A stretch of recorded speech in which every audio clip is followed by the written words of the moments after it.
नमस्कार द्राक्ष बागायतदारांनो, तुमच्या बागात असल्या मुळ्या आल्या असल्या तर तुम्ही खर्च करायला तयार असणार असा तुमच्या डोक्यात असणार आहे. आता मुळी आली म्हणजे खालच्या मुळ्या बंद पडल्या आणि आता आपल्याला ह्याच्यावर खर्च करून ह्याला कव्हर करायचा आहे.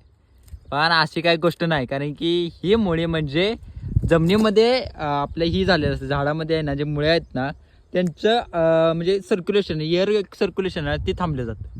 त्याच्यामध्ये श्वासोच्छ्वास घ्यायला येत असतात. त्यांना वेगळा पराक्रम काही करायची गरज नाही. नाहीतर तुम्ही आपलं त्याच्या आला खर्चाला पैसा असल्यासारखं द्यात हीच मुळीचं औषध सोडतो आणि ते दुसरं आणून मुळीचं औषध सोडतो आणि त्याला मी घालवतोच, असल्या पद्धतीचं नियोजन करू नका. नाहीतर मी आणून ह्युमिक ॲसिड सोडतो, फॉस्फरिक ॲसिड सोडतो, म्हणजे मुळीचं कव्हर करून घेतो. ह्याची काही गरज नाही, कारण की हे नॅचरल प्रोसेस आहे. हे झाडं स्वतः ज्या वेळेला म्हणजे खालनं रुटीनमध्ये चालू होईल ना त्यावेळेला हे रिकवर करून घेतं. त्यामुळे ह्याला खर्च करणे हे करू नका, कारण की हे कंट्रोल होऊन जाते ऑटोमॅटिक. आणि काय तुम्ही वेगळ्या पद्धतीने काय नियोजन करत असला तरी नक्की कमेंट बॉक्समध्ये सांगा. धन्यवाद.